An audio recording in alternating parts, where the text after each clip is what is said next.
Allah is actually saying, you cannot create the smallest winged creature yourself, and that winged creature can attack you and humiliate you. What was the last parable? What was humiliating the one who fell off the cliff? An eagle. Remember? فَتَخْطَفُهُ الطَّيْرُ. So we went from the strongest, the most feared creature in the sky, ripping and humiliating the one who fell off a cliff, and now a little fly humiliating. Allah is saying when He wants, He doesn't need something powerful to humiliate you. Your power and your weakness is demonstrated by the smallest of creations. From it, what we're learning is power is never constant. Just like none of the things we own are constant. And you know, our skin is constantly dying and falling off of our bodies. Our bodies are constantly changing. The food isn't constant. The money isn't constant. The value of that money isn't constant. And even the things we have value have perceived value. Why does cash have value? Why does real estate have value? You know, value goes up in Texas based on school district, right? It's all perception, isn't it? In the end, it's all perception. And then based on that perception, the value goes up or the value goes down. Why is a 2025 vehicle more expensive than a 2024 vehicle? Because they turned the headlights slightly this way. It's the same plastic. It's the same. Nothing changed in the engineering. It's a perception. This is the new one. Now that one looks so old. Right? And that perception changes the value entirely. And people will pay top dollar because of perception. So power itself is a kind of perception. Allah is saying, see past the perception. You can't create a single fly, and if the fly was to take something from them, they wouldn't be able to do so. And then comes the axiom. And this axiom is remarkable. ضَعُفَ الطَّالِبُ وَالْمَطْلُوبُ. It has multiple layers. Allah is saying the seeker and the sought are both inherently weak. It's almost like the lesson of the parable.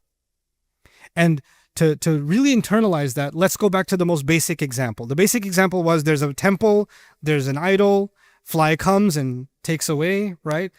So who's the seeker? The fly is a seeker, right? And what was being sought? The food was being sought. The fly is weak and the food is also weak. The food is also temporary.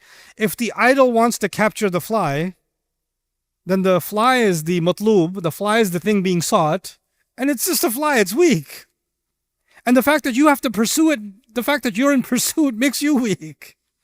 You understand?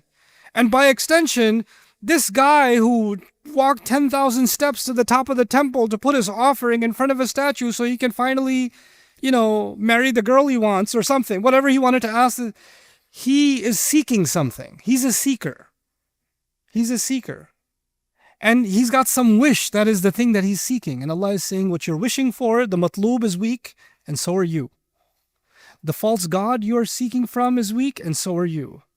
The power that you have that you're pursuing is weak, and so are you. And in fact, there is a relationship between them. It is weak because you are weak because you're seeking something weak. That's what makes you weak.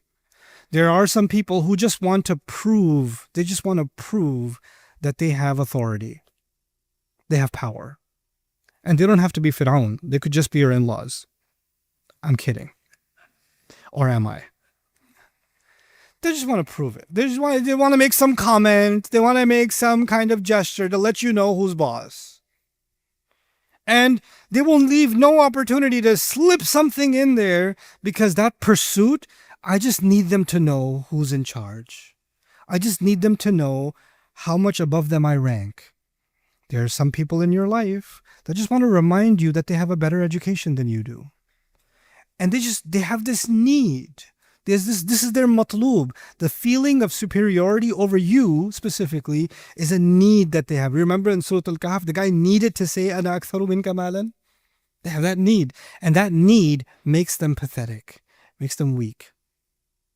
There are some people whose only pursuit is money. They don't care about the clothes they're wearing. They haven't taken a shower in 3 days, but they're on that Forex or on that crypto, right?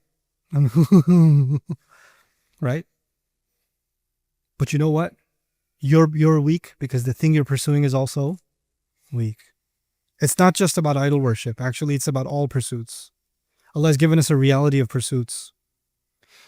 Allah is not saying we shouldn't have pursuits. But we should understand the inherent nature of pursuits. They're temporary in nature. I hope you guys enjoyed that video clip. My team and I have been working tirelessly to try to create as many resources for Muslims to give them first steps in understanding the Quran all the way to the point where they can have a deep, profound understanding of the Quran. We are students of the Quran ourselves, and we want you to be students of the Quran alongside us. Join us for this journey on BayyinahTV.com, where thousands of hours of work have already been put in. And don't be intimidated, it's step by step by step, so you can make learning the Quran a part of your lifestyle. There's lots of stuff available on YouTube, but it's all over the place. If you want an organized approach to studying the Quran beginning to end for yourself, your kids, your family, and even among peers, that would be the way to go. Sign up for BayyinahTV.com.